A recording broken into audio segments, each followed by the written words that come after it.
Esta revolución es pacífica.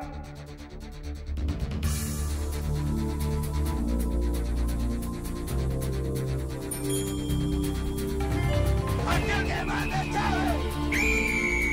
Offside. ¡Vete, Chávez, por favor de Dios!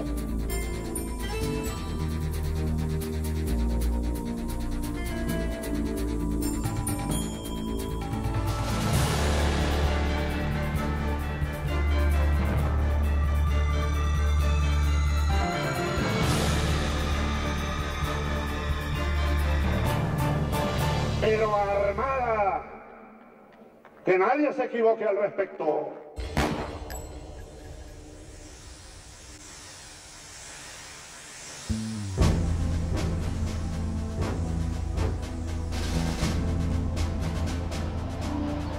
En la madrugada del 4 de febrero de 1992, los venezolanos despiertan atemorizados ante el cruento asalto al Palacio de Gobierno para deponer al presidente Carlos Andrés Pérez.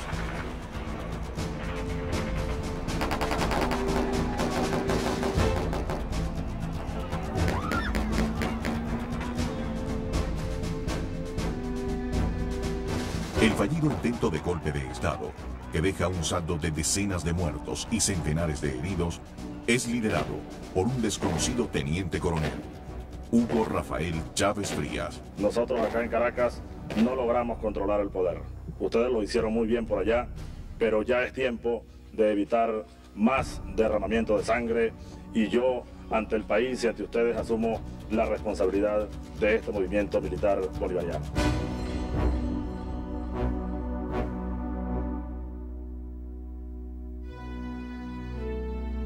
Luego de 2 años en prisión, el presidente Rafael Caldera pone en libertad a Hugo Chávez Frías y a los otros militares insurrectos.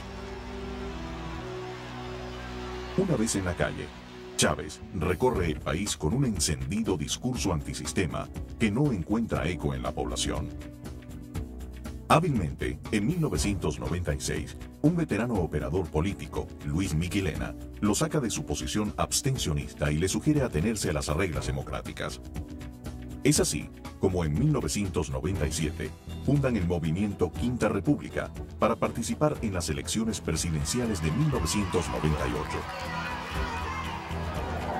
¡Compañeros! Estos comicios se caracterizan por la debilidad en que se encuentran los partidos políticos tradicionales, lo que explica que las encuestas sean lideradas por Irene Sáez, una joven Miss Universo que viene de realizar una exitosa gestión como alcaldesa en el pequeño municipio caraqueño de Chacao.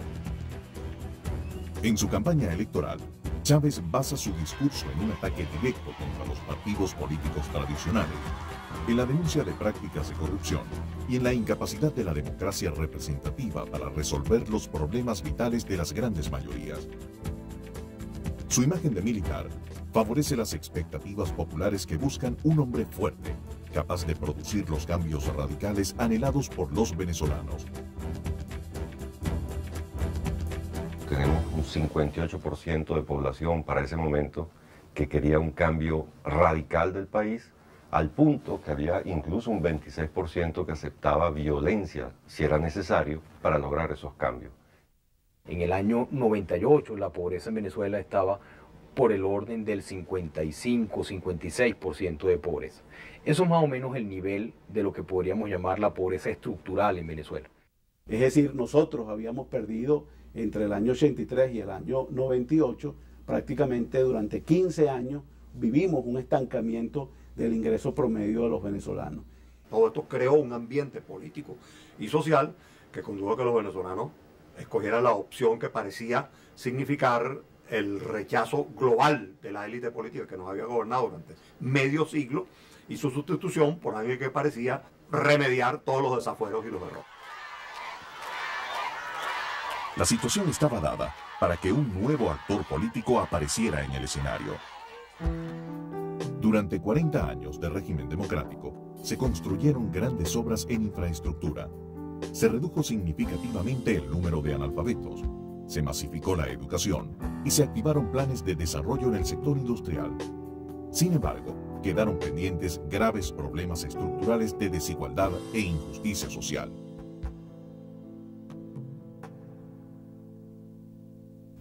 sin los medios de comunicación, sin el apoyo de los medios de comunicación, sin la promoción que le dieron los medios de comunicación a Chávez, difícilmente a Chávez lo hubiera conocido el país. Lo conocieron gracias a ese espaldarazo que dieron los medios.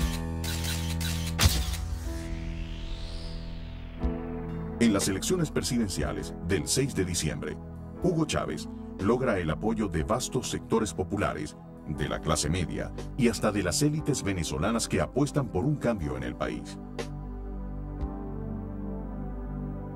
La misma noche del 6 de diciembre, el presidente electo, entusiasmado por la multitud, llama a la unidad de todos los venezolanos.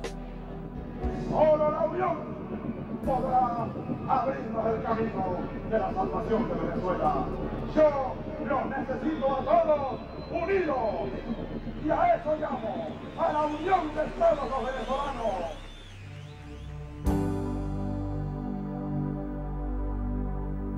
El 2 de febrero de 1999 se realiza el acto de toma de posesión. Chávez es el 9º presidente electo para un periodo de 5 años dentro del sistema democrático que impera en Venezuela desde 1958. El nuevo presidente sorprende con un discurso ofensivo en contra de la Constitución que le permitió llegar al poder, a pesar de haber liderado un golpe de Estado en 1992. Juro delante de mi pueblo que sobre esta moribunda Constitución haré cumplir. Hay fervor popular y la gran expectativa de sus promesas es real, se palpa en la calle. Porque estaba cansado de la rutina de los mismos gobiernos. Bueno, cansado de tanta injusticia social. Es un voto de censura por todo el desastre que ha hecho la democracia. Conforme a la tradición institucional, la comunidad internacional asiste a los actos protocolares, donde destaca la presencia de Fidel Castro al lado de Hugo Chávez. Yo a ustedes les pertenezco, pueblo hermoso de Venezuela, porque amor con amor se paga, y yo no tengo más nada que darle que amor. En el primer año de gobierno, la principal oferta electoral de Chávez toma cuerpo y se crea un ambiente propicio para instalar una asamblea constituyente no prevista en la Constitución de Venezuela, pero defendida a viva voz por el presidente, que descalifica a quienes reclaman el cumplimiento de la ley. Que aquello era violar la Constitución Nacional en su artículo tal y en el alcance tal y en la enmienda tal y no sé cuál otra ley. Todo un leguleyerismo cuando no es tiempo de legullerismo, es tiempo de historia y es tiempo de grandes decisiones políticas. Basado en su popularidad, Chávez logra el dictamen favorable de la Corte Suprema de Justicia, que autoriza el referéndum para que los venezolanos se pronuncien a favor de la convocatoria para una asamblea constituyente. Simultáneamente, el presidente anuncia un plan para llevar a cabo obras sociales en toda Venezuela, bautizado Plan Bolívar 2000, que será manejado exclusivamente por militares. Asimismo, sorprende también la ubicación de militares activos y retirados en puestos de mando de la administración pública, lo que algunos consideraron una especie de nuevo partido no oficializado.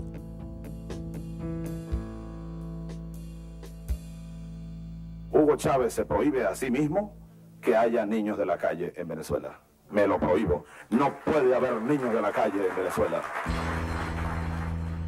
El presidente, en su afán de presentarse como un hombre sensible a las injusticias, toma la causa de los niños de la calle como bandera de su gobierno.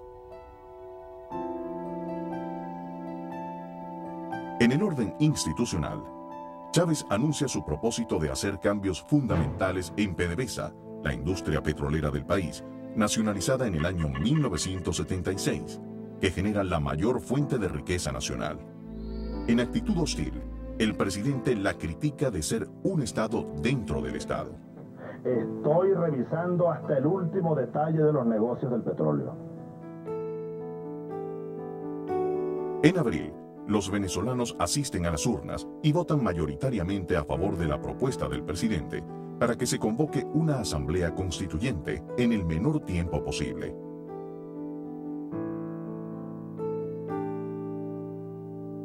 Tres meses más tarde, se realizan los comicios para la constituyente. La Virgen se la di yo a Chávez para que triunfara la primera vez que lo conocí. Desde el recién bautizado Balcón del Pueblo, en el Palacio de Gobierno, un Chávez satisfecho anuncia su victoria en la conformación de la Asamblea Nacional Constituyente. El oficialismo obtiene 124 diputados, mientras que la oposición solo 7. La victoria patriota ha sido arrolladora.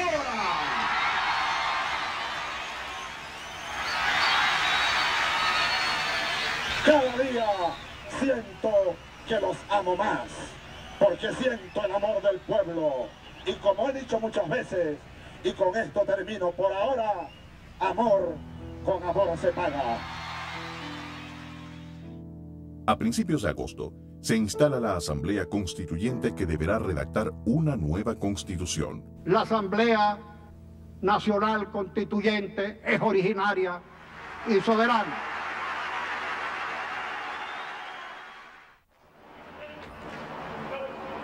...1999... también es un año de viajes para la internacionalización del proyecto político del presidente de la República, quien aprovecha la oportunidad para conocer y recorrer diferentes países del mundo. Bienvenido a usted, a este país. Y usted también, su santidad, que le dé larga vida y mucha salud, y seguimos su camino con nuestra cruz a cuestas detrás del Salvador, detrás de nuestro pueblo. Amén, su santidad. Los necesitamos para este gran proyecto de unión con Venezuela, y que más que Venezuela, así se los he dicho, vean a Venezuela como parte de un continente, como parte del Mercosur, de la Comunidad Andina, del Caribe, es decir, un gran mercado que será el mercado común del sur y la América Latina reunificada.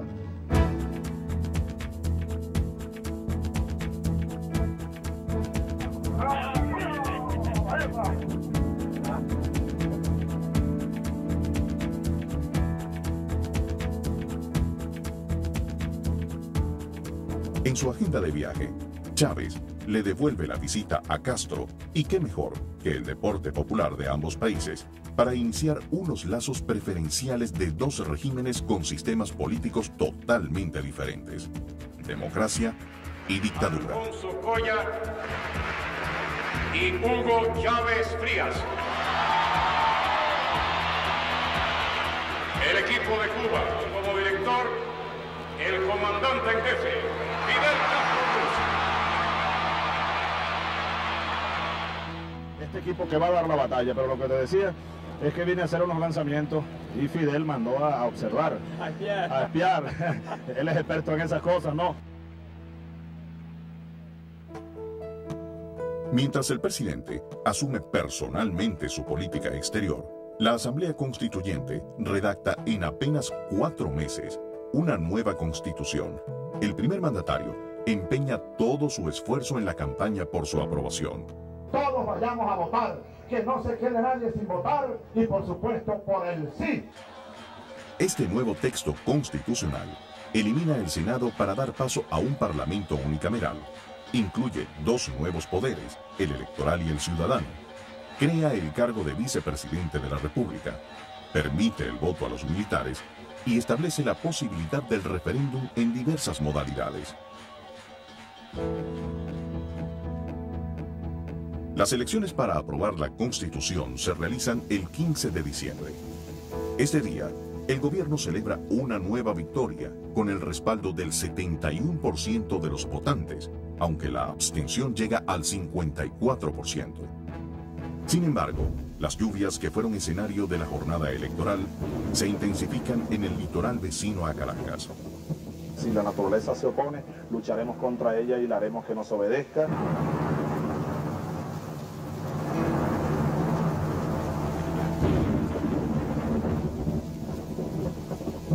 Venezuela conoció durante esos días de diciembre la peor catástrofe natural de toda su historia, que trajo consigo decenas de miles de personas afectadas, entre heridos, muertos y desaparecidos.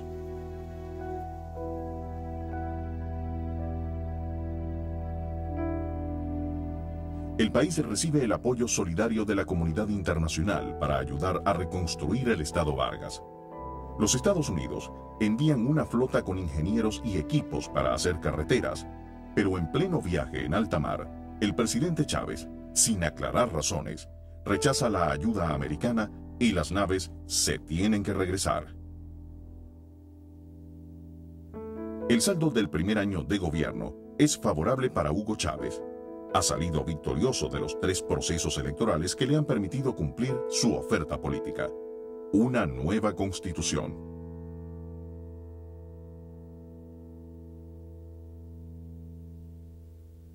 Un Chávez satisfecho con su constitución en la mano, inicia el año 2000 ofreciendo grandes proyectos y sorprendentes promesas. Ya el mundo y las empresas del mundo, las grandes inversionistas de infraestructura especialmente, han leído la ley de concesiones y están pensando ya en completar las grandes autopistas, en terminar la autopista Oriente y continuarla hasta Cumaná. Nosotros vamos a hacer un plan ferrocarrilero. Aquí se va a acabar el monopolio automotor. La nueva constitución alarga el periodo presidencial de 5 a 6 años y además permite la reelección. El jefe de Estado debe legitimar su mandato en una nueva elección que enfrenta confiado por su alta cota de popularidad. Parece que no tienen candidato para las elecciones del 28 de mayo. Yo estoy esperando que lancen a ver qué candidato van a sacar. Paradójicamente, la oposición aún debilitada solo encuentra en Francisco Arias Cárdenas, ex aliado de Chávez, al candidato opositor. En julio del año 2000, se enfrentan los 2 militares líderes del fallido golpe del 4 de febrero de 1992. Chávez, por el lado oficialista, y Arias Cárdenas por la oposición.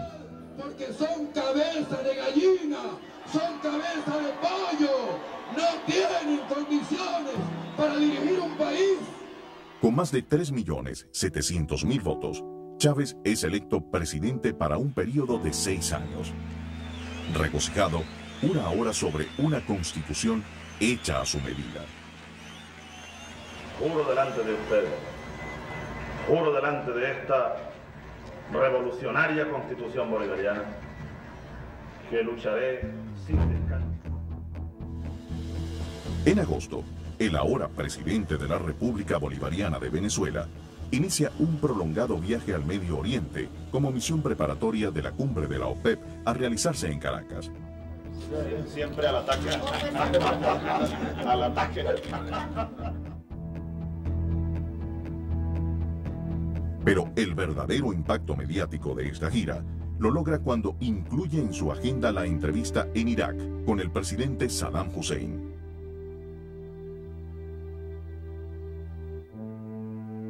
Mientras tanto, en Venezuela, la dinámica de la corrupción no se ha detenido. El Plan Social Bolívar 2000 es duramente criticado y se denuncian irregularidades administrativas de varios militares responsables del mismo. El Plan Bolívar 2000 comienza como un operativo de emergencia social. Sin embargo, el Plan Bolívar 2000, que es un programa llevado adelante por la Fuerza Armada Nacional, termina aplicando el peor de los mundos. Por un lado, desmantela la política social que veníamos teniendo en los últimos años y por el otro lado distorsiona la función de las Fuerzas Armadas. Y por supuesto, la ausencia de controles que pudiese dar cuenta de qué era lo que se estaba ejecutando de ese programa, introducía todos los elementos para que componentes de desviación administrativa y corrupción estuviese presente. El 2000 sigue siendo un año de promesas y ostentosos proyectos. El presidente promete crear Ciudad Vargas en el aún devastado litoral guaireño, Ciudad Patria en Calabozo, Ciudad Zamora en los valles del Tuy, y hasta habla de construir un transbordador espacial en el Amazonas venezolano. Vamos a ir incluso a un área donde pudiera ser conveniente algún proyecto aeroespacial. En octubre, llega de nuevo al país Fidel Castro para firmar un acuerdo energético en el que Cuba recibirá 53.000 barriles de petróleo diario a precio preferencial. De ti los hijos que sembrarán nuevos nuevas estrellas. Haber recorrido contigo las calles de Caracas, haber tomado contigo la espada libertaria de América, de Bolívar, haberte visto, haber percibido tu nobleza, tu profundidad, pues uno cada día se va uniendo más. Alta popularidad, elevados precios del petróleo, numerosos militares en puestos de gobierno, mayoría parlamentaria absoluta, más de 30 países visitados, caracterizan un año en el que Chávez parece tener las riendas completas del poder en Venezuela. En 2 años de una agitada agenda política, la reconstrucción social y económica sigue siendo una tarea pendiente. Numerosas han sido las promesas, pero los resultados son escasos. A pesar de haber contado con importantes ingresos petroleros durante el año 99 y especialmente durante el año 2000, los niveles de pobreza en Venezuela se mantuvieron más o menos a los mismos niveles de cómo se inició la administración, rompiendo lo que es la tradición de un país petrolero como Venezuela, según la cual, en la medida en que hay altos ingresos petroleros, producto de un aumento de los precios del barril, en esa misma proporción la pobreza tiende a reducirse. Eso no ocurrió en los 2 primeros años de gobierno del presidente Chávez. Son los 2 años en los que Chávez está desmantelando la estructura de poder de los partidos contra los que el país votó.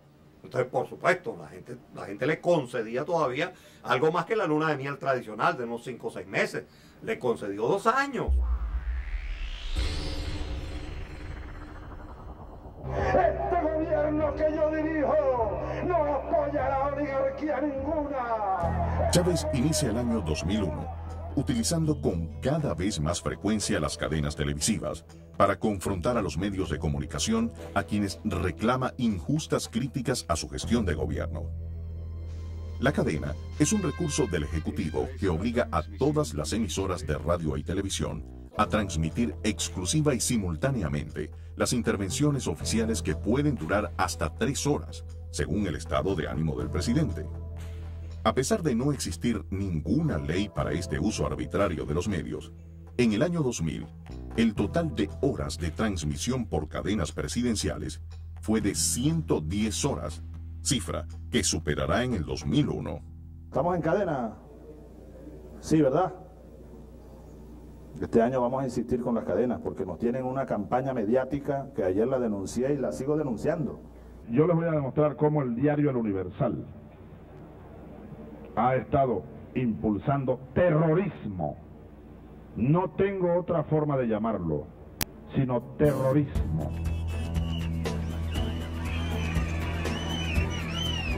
Aunque llega al poder por el voto popular, Chávez conmemora el 4 de febrero de 1992, fallido intento de golpe de Estado, recorriendo el país con una caravana que busca legitimar este día como fecha patria.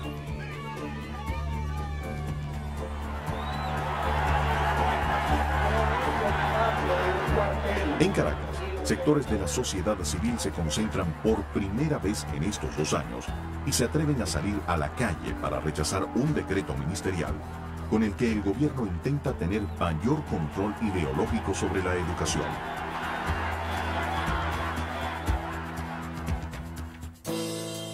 Atrapado entre sus constantes promesas y el cúmulo de expectativas creadas, el gobierno trata de animar su política social y reactivar la economía a través del otorgamiento de créditos por parte de instituciones como los recién creados Banco de la Mujer y Banco del Pueblo. Sin embargo, es que la vocación de alguna manera paternalista y asistencialista de esta administración y de su política social hizo que las nuevas instituciones financieras del Banco del Pueblo, el Banco de la Mujer, lejos de ser instrumentos para incrementar los niveles de responsabilidad de los ciudadanos, lo que se convirtieron finalmente fueron en instrumentos casi que de subsidio directo, pero entregados discrecionalmente por parte del presidente de la República, pretendiendo de cada uno de esos repartos un cobro político en forma de lealtad.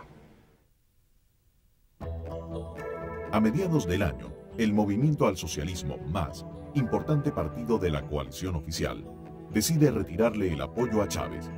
Es uno de los primeros sectores de izquierda que le dará la espalda al gobierno, como también lo harán partidos de la llamada extrema izquierda. Chávez no ha cumplido ninguna de las promesas fundamentales que le hizo a la sociedad venezolana. Tenemos más pobres que antes, más corrupción, las empresas nacionales están quebradas, mayor penetración del capital extranjero, mayor dependencia de la deuda externa y se ha dilapidado una gran fortuna que ha entrado producto de la renta petrolera. Yo convoco al renacimiento del movimiento bolivariano revolucionario de Occidente. Por su parte, Chávez anuncia la creación de los círculos bolivarianos, una especie de milicia popular que no responde a partidos, sino directamente a la oficina presidencial, sede de financiamiento de estos grupos. Pierde el apoyo de sectores de izquierda, pero crea una red incondicional a su persona. ¡Aquel que manda Chávez! ¡El pueblo! ¡La calle! ¡Aquel que manda Chávez! Los círculos bolivarianos, vamos, ¿cuáles son los teléfonos?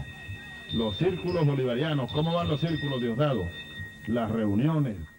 La creación de los círculos bolivarianos, el tercer trimestre del año 2001, fue una respuesta que Chávez dio, uno, a la ineficacia, pudiéramos así decir, organizativa de su propio partido, el MBR. Pero luego, creo que ahí hay presente una concepción de organización del pueblo. Pues los círculos bolivarianos son la base de un partido, que no tiene más dirección que el propio Chávez, ciertamente. Eso no tiene comité central, no hay una organización piramidal. Es una relación directa entre Chávez y una base social organizada en círculos bolivarianos, pero esa base social corresponde un poco a la idea del partido de Estado. El presidente, aunque militar retirado, sigue utilizando indebidamente su uniforme, aumentando el malestar tanto en los sectores civiles como en los castrenses. Yo quería ser siempre un soldado. En el fondo es lo que soy. Yo sueño muchísimo que estoy en un cuartel. Yo me la paso soñando que estoy con soldados, pues. Que estoy en un cuartel o con mis compañeros en un curso, en situaciones inverosímiles de esas que pasan en los sueños, ¿no? Y con algunos que ya murieron, o algunos a quienes tengo muchos años que no veo, o soldados sin rostro, sin nombre. Sueño con soldados, porque eso en el fondo es lo que yo soy. En agosto, Fidel Castro realiza su tercera visita oficial a Venezuela y en la celebración de su 75º aniversario en Ciudad Guayana, el dictador cubano augura a Chávez como futuro líder latinoamericano. Y tú tienes el deber de dar todo lo que puedes dar.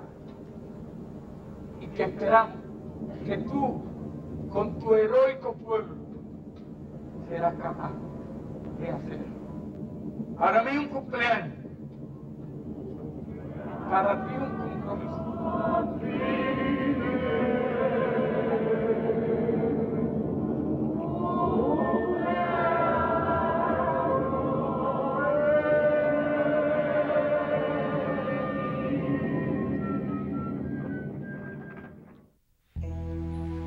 Días después, en Caracas, el presidente continúa con sus promesas. A los caraqueños les ofrece eliminar el aeropuerto de La Carlota, ubicado en una zona residencial del este de la ciudad.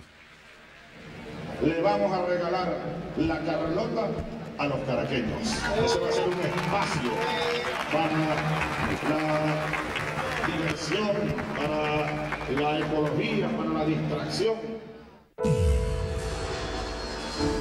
El ataque a las Torres Gemelas en Nueva York conmociona el mundo. Ese mismo 11 de septiembre, en la Plaza Bolívar de Caracas, círculos bolivarianos queman la bandera norteamericana. El presidente Chávez se comunica con su homólogo Bush para manifestarle su solidaridad, pero semanas más tarde hace un llamado a Estados Unidos para detener el bombardeo a Afganistán. No puede ser. ¿Qué culpa tiene este bebé que murió allí con una bomba que le cayó a su casa? Allí está su padre. Sin embargo, esto no es obstáculo para que Chávez, en uno de sus programas, Aló Presidente, rememore su fugaz encuentro con Bush. Nos topamos y nos dimos la mano y le dije, I want to be your friend. And he answered me too, I want to be your friend. A mediados de octubre, se realizan las elecciones para nombrar a la nueva Junta Directiva de la Confederación de Trabajadores de Venezuela, CTV. A pesar de los esfuerzos del gobierno por tratar de controlar esta central obrera, el líder sindical, Carlos Ortega, derrota al candidato oficialista Aristóbulo Istúriz. Esta victoria es un aviso de los límites que la sociedad le impone al gobierno en su afán por controlar todos los espacios políticos del país. Al regresar de su viaje por Europa, África y América, el presidente, una vez más, trae nuevos proyectos. Pues que yo estuve en Francia y en Italia y firmamos un convenio de cooperación y ellos quieren venir a hacer ese sistema ferroviario. Trenes que van a ir y a venir y a cruzar Venezuela de norte a sur, desde el Caribe hasta allá, hasta la frontera. Asimismo, reparte alegremente beneficios salariales a los empleados públicos. Noticia 3 veces positiva, porque aquí están los churupos para pagar 3 meses de aguinaldo. Sin embargo, el presidente encuentra un ambiente tenso y de rechazo a la propuesta del gobierno de promulgar 49 nuevas leyes que tocan puntos sensibles, económicos y sociales, sobre los que no ha habido la necesaria discusión. Pero Chávez las aprueba apoyándose en los poderes excepcionales otorgados por la Asamblea. Sin embargo, la popularidad del gobierno ya no es la misma. La CTV, que agrupa a los trabajadores, y Fedecámaras a los empresarios, lideran un movimiento opositor que encuentra apoyo en la sociedad civil y hacen un llamado para realizar un paro el 10 de diciembre en rechazo a la imposición legislativa del primer mandatario. De exhortarles a que en esta asamblea voten por la ejecución de un paro cívico nacional el próximo 10 de diciembre. Ese día, buena parte de la ciudad permanece silenciosa e inmóvil. Sin embargo, el presidente asiste a la celebración del aniversario de la Fuerza Aérea Venezolana, acto en el que ratifica su posición de mantener las polémicas 49 leyes.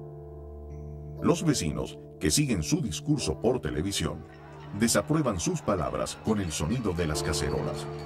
Chávez no disimula su malestar. Claro, es muy fácil esconderse detrás de un balcón lujoso con una cacerola. ¡Qué fácil es! ¡Que salgan a la calle a defender a ver con qué bandera, a ver con qué moral!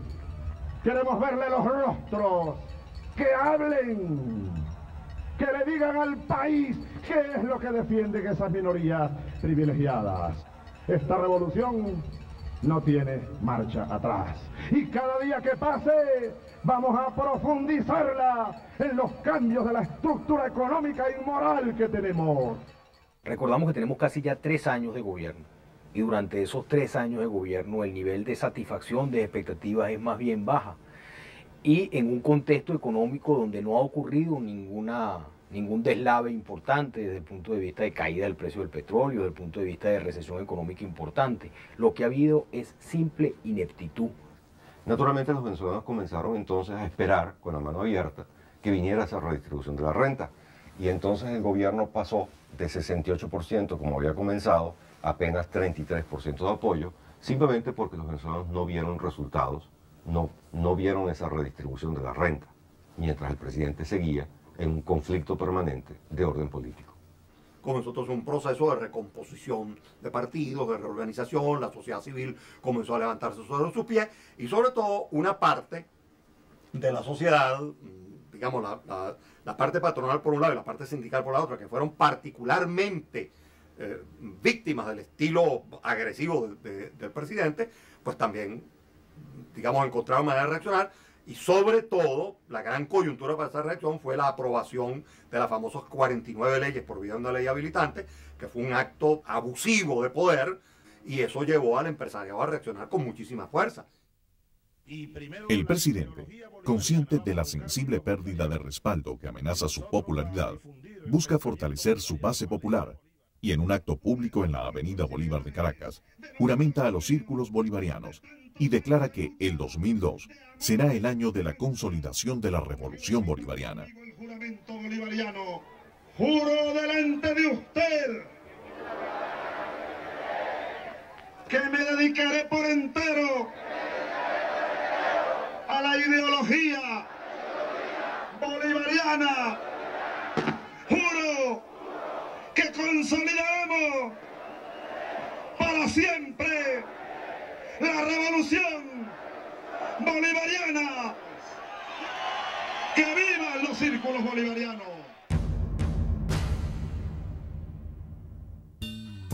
Al inicio del año, círculos bolivarianos manifiestan agresivamente en la sede del conocido diario El Nacional, sucesos que reciben la aprobación del jefe del Estado. Estos señores, compatriotas nuestros, hombres, mujeres, que fueron antenoche a hacer una manifestación al frente de las instalaciones del diario El Nacional, tenían sus razones.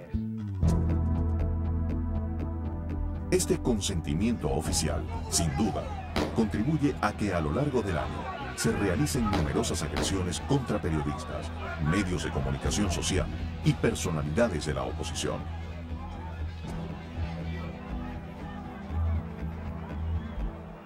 Que se metan sus medios de comunicación en el bolsillo.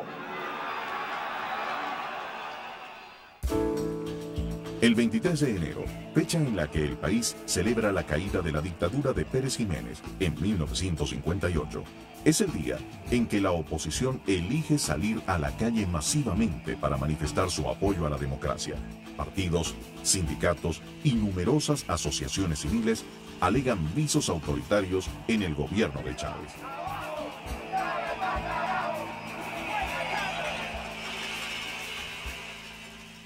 Ese mismo día, el presidente realiza una concentración a las afueras del Palacio de Gobierno y sorprende al país con una nueva promesa dirigida a los jóvenes venezolanos. De Miraflores me voy porque este palacio he decidido donárselo a la juventud venezolana. Todo esto y más allá va a ser la sede de la Universidad Popular Bolivariana para los jóvenes, especialmente para los pobres. Hermanos, ¿cómo les amo yo a ustedes? ¿Cómo les amo? 3 o 4 obispos y el cardenal, que lo sigan mintiendo. Ese pequeño grupo de obispos que se la pasa difamando, mintiendo. La confrontación personal e institucional con la Iglesia Católica es permanente, hasta el punto que los discursos protocolares cobran carácter conflictivo. Tan humano como nosotros, ni más cerca de Dios ni más cerca del diablo, porque algunos creen que están más cerca de Dios y a veces se van por otros caminos.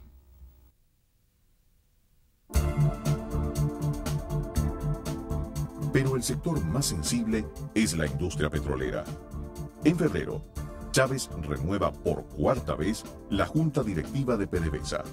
Empleados y trabajadores denuncian estos cambios como una intromisión política que lesiona el sistema meritocrático tradicional de la empresa e inician una secuencia de paros administrativos por primera vez en la historia de esta industria. Pero lo que más conmociona al país es cuando el presidente Chávez despide por televisión a altos gerentes de PDVSA. Offside. Afuera. Muchas gracias por su servicio. Señor Juan Fernández está despedido de Petróleos de Venezuela. Horacio Medina. Afuera. Yo no tengo problema de rasparlos a toditos si a toditos hubiera que rasparlos. Este insólito despido genera mayor tensión política y precipita el llamado a un paro general el 9 de abril. Frente a esta actitud de provocación, hemos acordado no un paro de 24 horas ni de 48 horas, sino un paro general indefinido. Al tercer día del paro, el 11 de abril, la CTV y Fedecámaras, con el apoyo de los medios de comunicación social y vastos sectores de la sociedad civil, convocan a una marcha de solidaridad a la sede de PDVSA en el este de la ciudad de Caracas. Inesperadamente, este llamado se convierte en la más imponente manifestación realizada en Venezuela en toda su historia. Aprovechando el entusiasmo de la multitud, los líderes, a las 12 del mediodía, deciden llevar la marcha hasta Miraflores, el Palacio de Gobierno.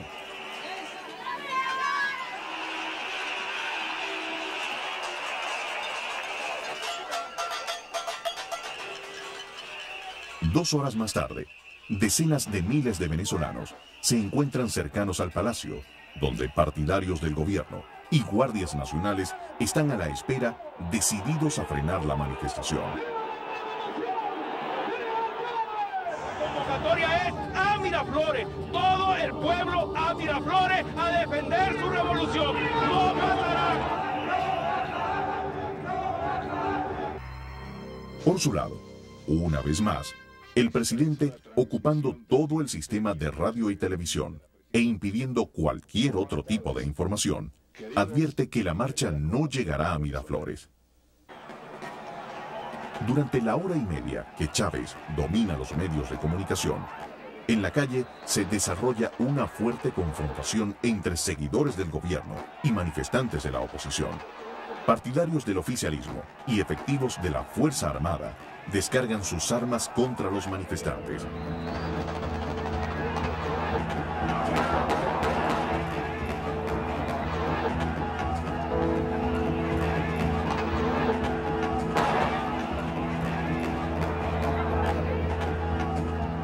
Igualmente, efectivos de la Policía Metropolitana responden al ataque de los grupos oficialistas apostados en Puente Llagún, cercano al Palacio de Gobierno. Pero el saldo de esta memorable jornada es una tarde fatídica de centenares de heridos y 19 muertos de ambos bandos, oficialistas y opositores. Vete, Chávez, por favor de Dios. Deja el país en paz, hermano. Deja el país en paz, hermano. Coño, no te das pena. No, Chávez, esto es lo que tú querías.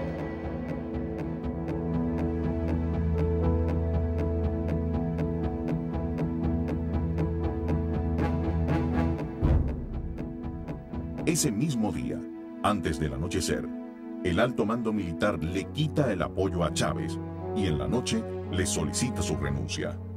Horas después, el inspector de la Fuerza Armada Nacional, general en jefe, Lucas Rincón, anuncia por televisión la renuncia del presidente. Se le solicitó al señor presidente de la República la renuncia de su cargo, la cual aceptó.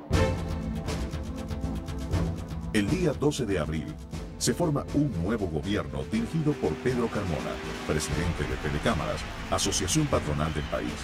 En las convulsas horas que siguen, un inconstitucional decreto del nuevo presidente provoca la división en el seno de los militares y un grupo mayoritario, alegando que lo sucedido responde a un golpe de Estado, decide quitar el apoyo a Carmona y traer de nuevo a Chávez, con el beneplácito de grupos de simpatizantes que exigen la vuelta del presidente. Luego de 2 días de reclusión en instalaciones militares, un Chávez un tanto disminuido vuelve a la presidencia. Esa madrugada, el tono presidencial pierde agresividad y llama a la unidad. Hago un llamado a los dirigentes empresariales. Hago un llamado sobre todo y agarro la cruz. Hago un llamado a los dueños de los medios de comunicación. Por Dios, reflexionen, pero de una vez, que este país también es de ustedes. Yo también tengo que reflexionar muchas cosas. Si ayer los amaba, hoy los amo muchísimo más. Amor, con amor se paga. 2 días más tarde, en una rueda de prensa, pide perdón a los petroleros arbitrariamente despedidos. Y yo en el programa de radio los nombré uno por uno. Es un error. Un error, y lo reconozco y pido perdón a las personas que yo nombré en ese programa. El presidente también se ve obligado a cumplir en el futuro la exigencia que le hace el sector castrense de solo usar el uniforme militar en el estricto marco de la ley. Entre tanto, sectores de la oposición reclaman la creación de una comisión de la verdad para aclarar las muertes y heridos de la manifestación del 11 de abril. El 11 de mayo, la oposición conmemora con una emotiva manifestación el primer mes de los trágicos sucesos ocurridos en los alrededores del Palacio de Gobierno.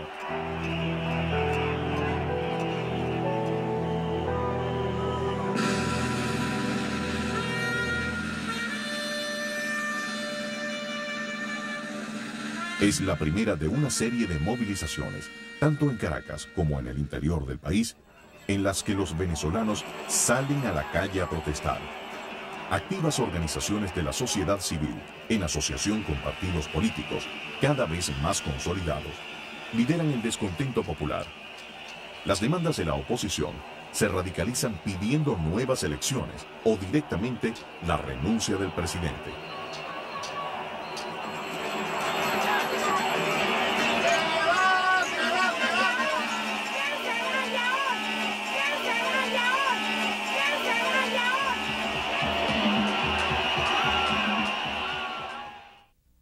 Frente a la presión que recibe de la oposición, Chávez responde ofreciendo la posibilidad de un referéndum revocatorio en el 2003. Aquí está previsto la posibilidad de un referéndum revocatorio a la mitad del periodo, es decir, a partir de agosto del 2003. Las constantes manifestaciones pacíficas realizadas por la oposición son atacadas repetidamente por grupos oficialistas, siendo necesaria en muchas ocasiones la intervención de efectivos de la Fuerza Armada. Son meses de conflicto donde círculos bolivarianos y partidarios del gobierno arremeten contra representantes de la oposición y medios de comunicación social. Asimismo, algunos espacios del centro histórico de la ciudad de Caracas son tomados por estos grupos, impidiendo el libre tránsito y desatando violencia.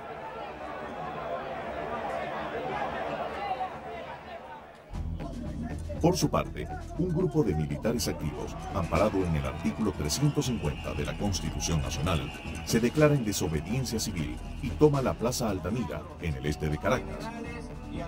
Este gesto de rebeldía encuentra entusiasmo en sectores de la oposición.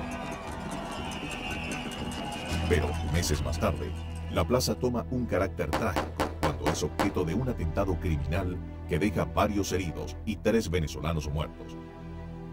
Hasta la fecha, se desconoce si el único culpable, confeso, actuó solo o en complicidad. La inviabilidad democrática de la propuesta rebelde de los militares fue restándole apoyo y, transcurrido el tiempo, la plaza volvió a recuperar su condición de espacio público.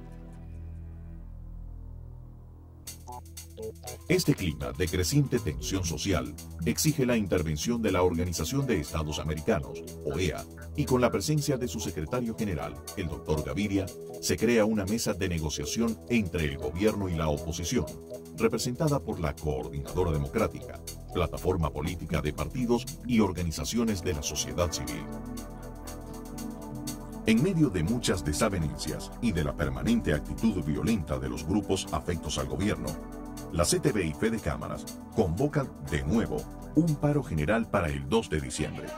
Se dio la fecha del 2 de diciembre para ejecutar el paro cívico nacional.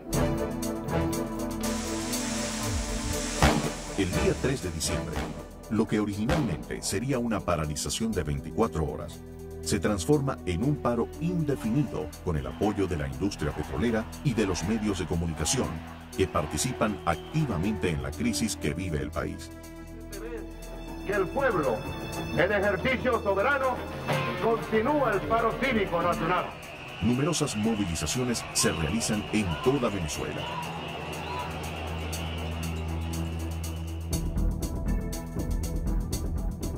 Los buques petroleros también se unen al paro. La escasez de gasolina y gas genera dificultades e incertidumbre en la población. Sin embargo, el vasto sector de la economía informal continúa su actividad. El transporte colectivo tampoco se suma al paro. Y en Caracas, el metro funciona normalmente, aunque con poca afluencia. Mientras el gobierno asegura que se trata de un paro virtual, nunca antes se había visto en el país tal clima de participación social.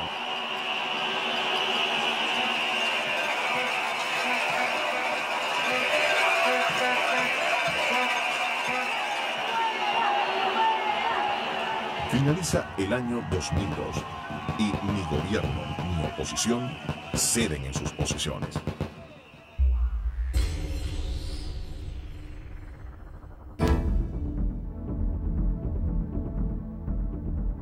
Resistiendo a los inconvenientes generados por el paro, a principios del año 2003, el gobierno emprende con éxito la militarización de las instalaciones de PDVSA. Procede a un despido masivo de empleados y trabajadores, importa gasolina para cubrir la escasez y logra un lento reinicio de las actividades de la producción petrolera. Se respondió a Chávez en el mismo terreno en que él se siente cómodo, en el terreno de la violencia y de la confrontación violenta, y se le dio un nuevo segundo gran aire, porque cada vez que una de estas tentativas ha fracasado, de ella sale coyunturalmente fortalecido el presidente. Pero lo que habría que reprocharle al gobierno es que buena parte de las acciones, yo me atrevería a decir suicidas, de la oposición, no son producto de que a la oposición se le ocurre, sino que son reacciones de la oposición frente a los miedos y a los peligros que desata el gobierno hacia ella. Luego de 2 meses, el paro no es sostenible y el sector industrial y del comercio inicia la reactivación. Paradójicamente, a la vez que el paro se diluye, el 2 de febrero, la oposición realiza una exitosa recolección de firmas para convocar un referéndum revocatorio del presidente de la República.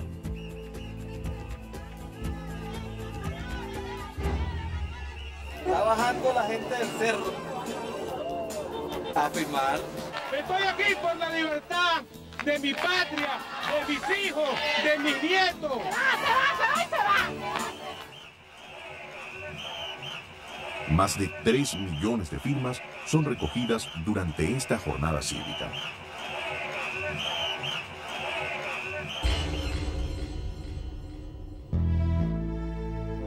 Frente a las dificultades económicas creadas por los 2 meses de paro, el gobierno aprovecha para decretar un estricto control de cambio.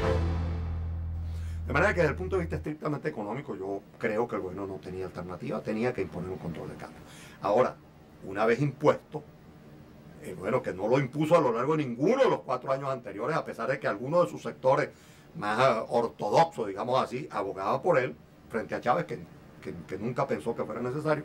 También el gobierno sabía que tenía un instrumento de poder muy grande en sus manos, que podía utilizarlo de luego para la represalia política, y lo utilizó.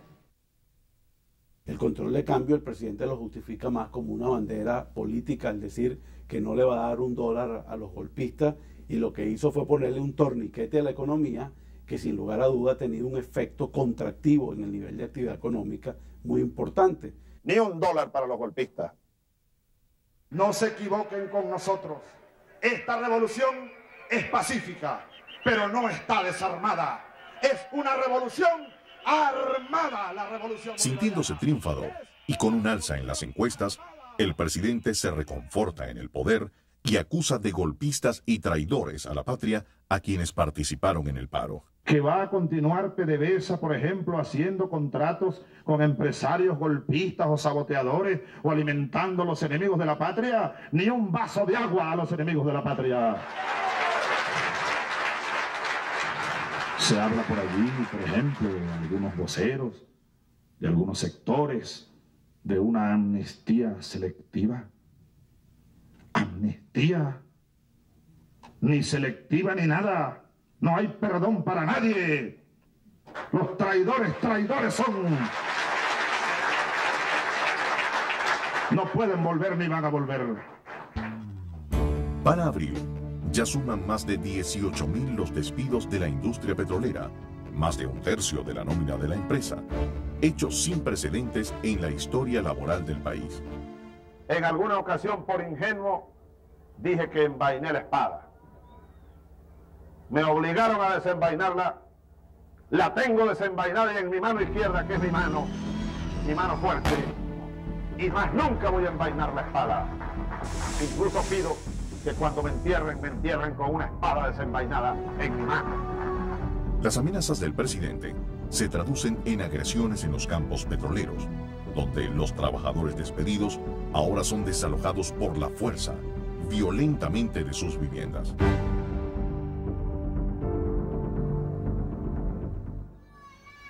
Pero luego de más de 4 años con deficientes resultados en el área social, Chávez se ve obligado a responder a la creciente demanda de la población más empobrecida, improvisando una serie de programas sociales a los que llama Misión.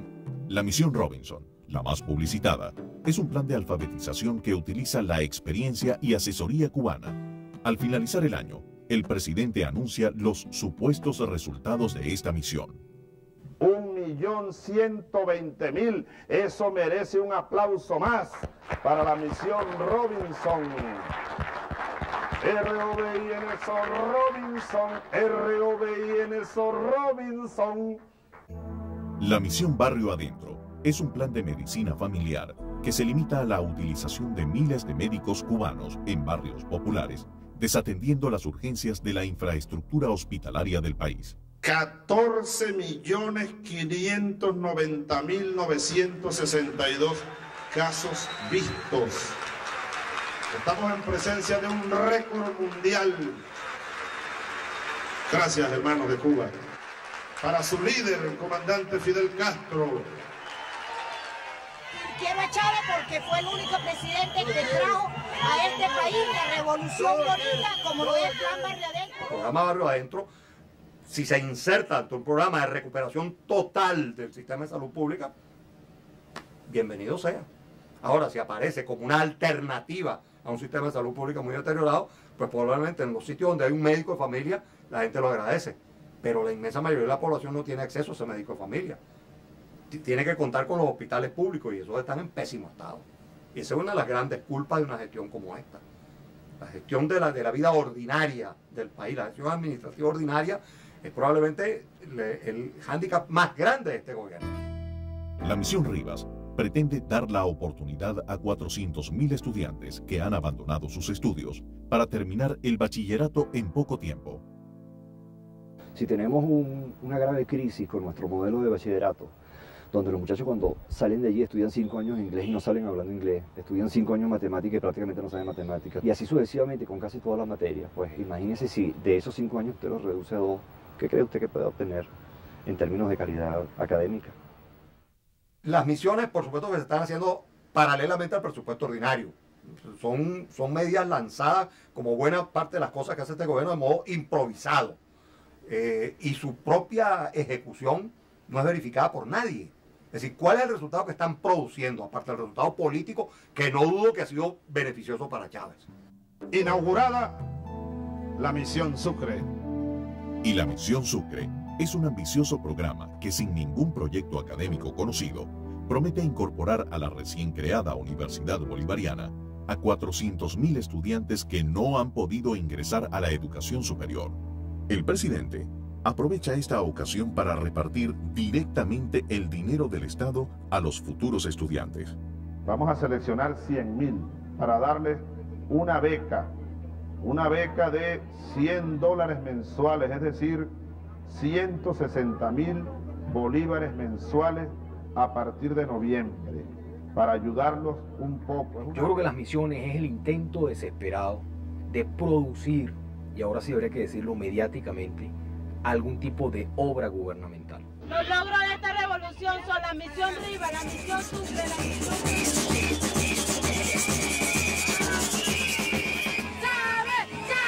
Estas misiones que se inauguran a finales del año 2003 hacen que la popularidad del presidente se eleve de 31 a 40%. Han obedecido más a una iniciativa política para tratar de detener la caída en la popularidad del presidente ante la eventualidad del referéndum revocatorio. Al llegar el mes de agosto, se cumple la mitad del período presidencial y de los parlamentarios de la Asamblea Nacional. La nueva Constitución permite la posibilidad de un referéndum revocatorio a la mitad del período para estos cargos. Si pasan los primeros 3 años y ustedes ven en 3 años que yo no he servido para nada, ustedes me pueden sacar por un referéndum. Esa es democracia. Bueno, pero ya veremos, ¿ah? Esa es una prueba para mí y eso es muy bueno. Ellos dicen que me van a sacar por un referéndum.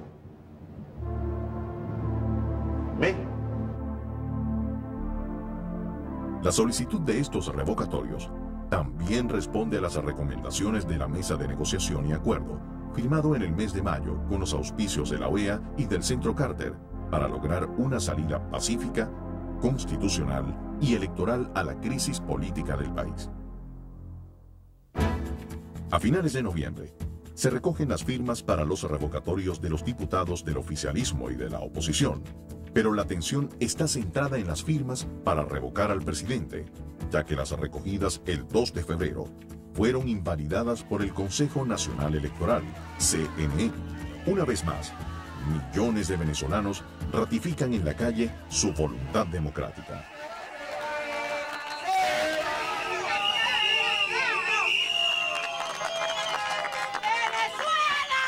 Yo voté por el Quino.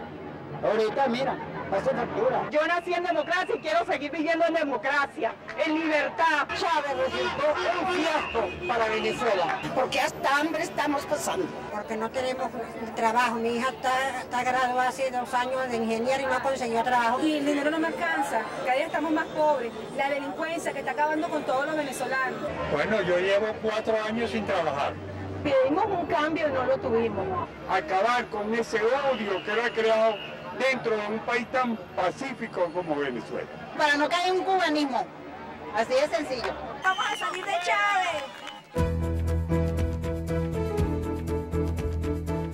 El 19 de diciembre, la oposición consigna las firmas recogidas ante el CNE para su validación, manifestando que con más de 3 millones supera el número de firmas necesarias para activar el referéndum revocatorio.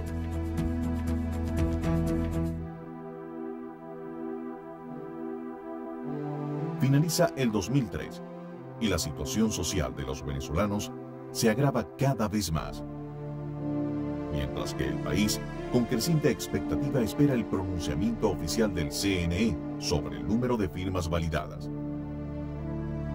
Por su parte, el primer mandatario continúa, con mayor frecuencia, haciendo cadenas de radio y televisión, donde el tono presidencial mantiene su agresividad contra los sectores de la oposición. Van a sentir el rechazo de un pueblo, señores obispos embusteros, manipuladores. Porque no tienen vergüenza estos de Globovisión y sus aliados de Venevisión y todos ellos, de una vez empiezan a llorar, empiezan a chillar, parecen un camión de cochino chillando, y empiezan a chillar.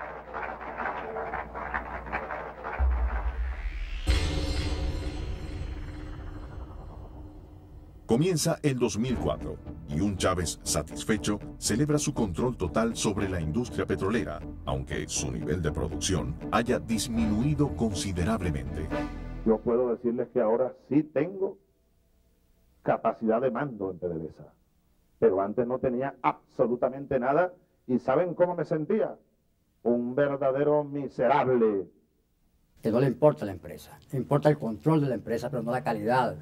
Un poco lo que hizo Gaddafi con Libia, que siendo un importante productor de petróleo en algún momento, bajó en los niveles de exportación y Gaddafi se conformó con controlar el país con esos ingresos, prácticamente asfixiando todos los sectores productivos y controlando él personalmente todo el funcionamiento del país. Y revela, ahora, una nueva versión sobre los despidos de los gerentes petroleros. Porque cuando yo agarré el pito aquel en un aló presidente y empecé a votar gente, yo estaba provocando la crisis. Cuando nombré a Gastón Parra Luzardo y aquella nueva junta directiva, pues estábamos provocando la crisis. Ellos respondieron y se presentó el conflicto. y aquí estamos hoy. Asimismo, ante el alto índice de desempleo que agobia su gobierno, Hugo Chávez, una vez más, ofrece una inconsistente meta. Con la misión Vuelva en Cara, para diciembre de este año, el desempleo debe bajar de ese 15 y tanto a 5. Y lo vamos a lograr, lo vamos a hacer. Pero lo que no aparece en los discursos oficiales son las difíciles condiciones de vida de los venezolanos y sobre todo el creciente índice de violencia dramáticamente agravado en estos últimos 5 años. Violencia que afecta mayoritariamente a los sectores más desamparados. En estos 5 años de gobierno, el número de homicidios se ha duplicado.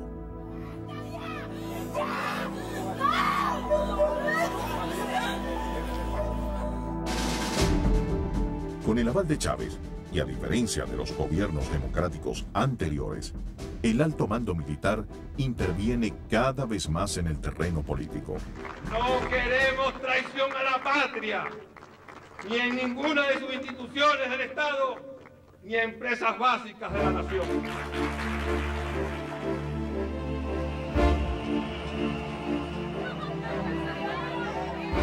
En los primeros meses del año, el retardo en el anuncio de los resultados para el referéndum revocatorio incrementa la tensión social y política. Total de solicitudes procesadas. Finalmente, el Consejo Nacional Electoral informa las cifras oficiales que invalidan a más de 1 millón de firmantes, obligando a estos venezolanos a asistir a un nuevo proceso conocido como reparo para revalidar sus firmas.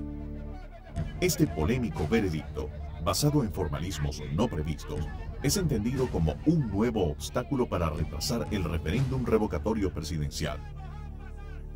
Coincidiendo con la realización en Caracas de la cumbre del llamado Grupo de los 15, los ciudadanos toman las calles y manifiestan su rechazo a la decisión del ente electoral.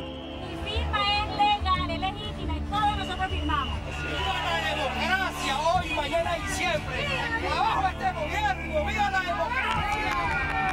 La respuesta del gobierno no se hizo esperar.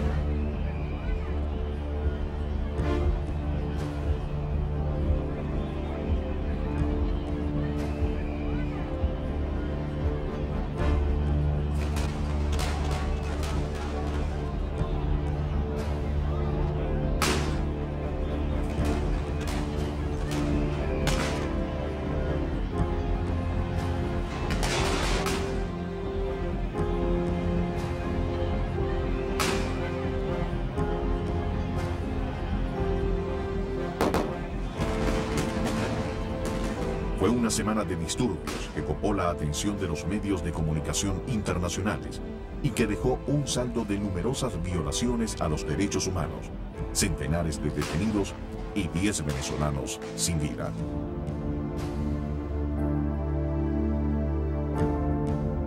Estos sucesos sangrientos originan una nueva renuncia en las filas del gobierno.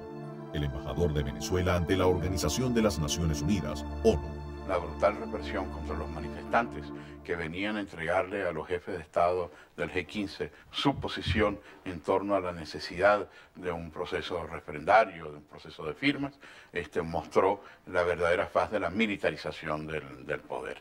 Como representante del Estado venezolano era imposible seguir cumpliendo con mi misión. Crece el clima de represión. Se intensifican las citaciones y detenciones arbitrarias a importantes figuras de la oposición. Estas medidas de amedrentamiento político evidencian la intervención que tiene el Poder Ejecutivo sobre el Poder Judicial. Pero lo que termina por quebrantar el principio de la separación de poderes es la aprobación de la nueva ley del Tribunal Supremo de Justicia, TSJ, que permite el control del gobierno sobre el Poder Judicial, ya que deja en manos de la precaria mayoría que tiene el oficialismo en la Asamblea Nacional el nombramiento y la destitución de los magistrados del Tribunal Supremo, violando con ello lo establecido en la Constitución. La aprobación de esta ley genera que organizaciones internacionales como Human Rights Watch se pronuncien sobre el peligro que representa para la democracia la aplicación de esta nueva normativa legal. Creemos que el actual gobierno tiene una enorme responsabilidad en lo que tiene que ver con el debilitamiento de la autonomía e independencia del Poder Judicial aquí en Venezuela.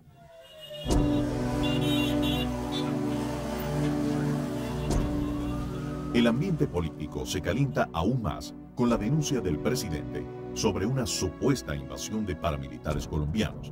Y aunque el gobierno intenta involucrar a la Coordinadora Democrática con este oscuro episodio, la oposición no cae en provocaciones y persevera en la ruta democrática y electoral encarnada en el referéndum revocatorio.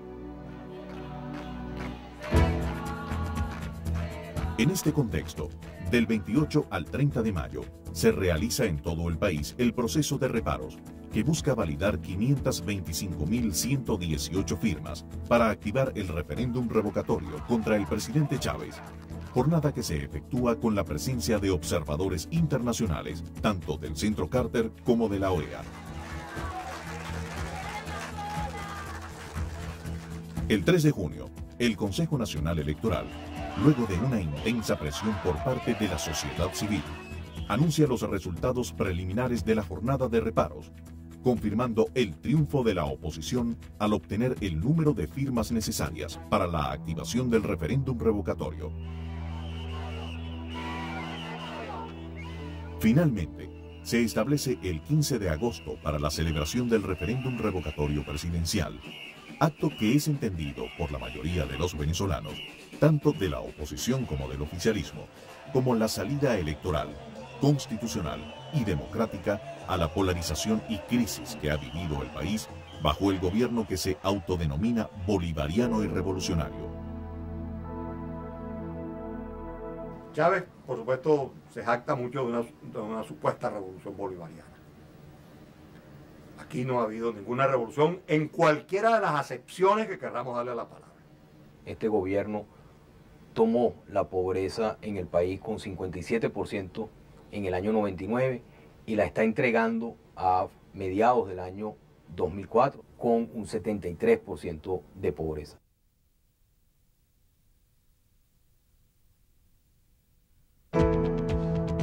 Aunque el índice de pobreza ha crecido sustancialmente, la popularidad del presidente todavía es visible, pero sus incesantes promesas han sido insuficientes frente a una dura y terca realidad.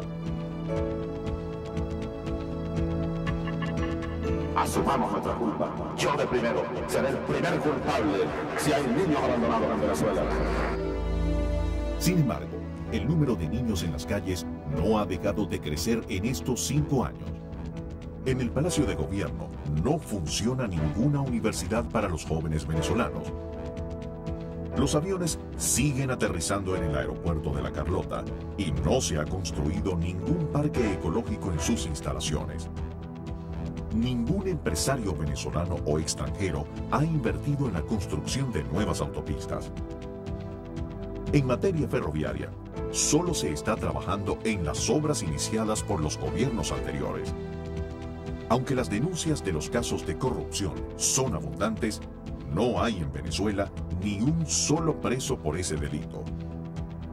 En el estado Vargas, la reconstrucción definitiva sigue siendo una deuda pendiente con sus habitantes.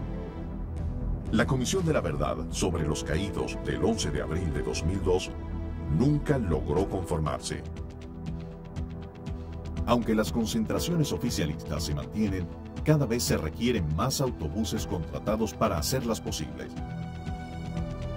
Si antes el presidente utilizaba el balcón del pueblo frecuentemente para comunicarse con sus seguidores, ahora les habla desde Palacio a través de la pantalla.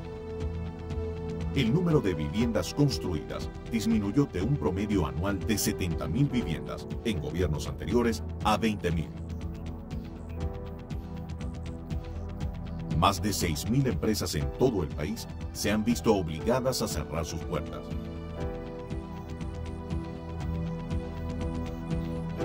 el número de trabajadores informales ha aumentado en más de 1 millón de venezolanos. La tasa de desempleo aumentó de 10% a 15%, lo que significa que casi 2 millones de venezolanos están desempleados. Y a pesar de que Chávez inició su gobierno invocando a la unidad, nunca antes la polarización entre los venezolanos había sido tan aguda.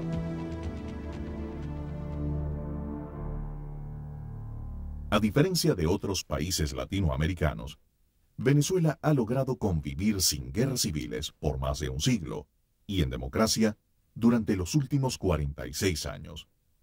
Sin embargo, es una nación de paradojas.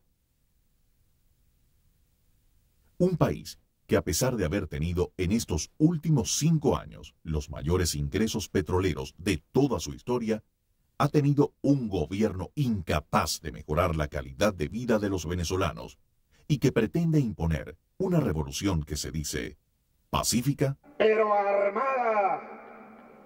Que nadie se equivoque al respecto.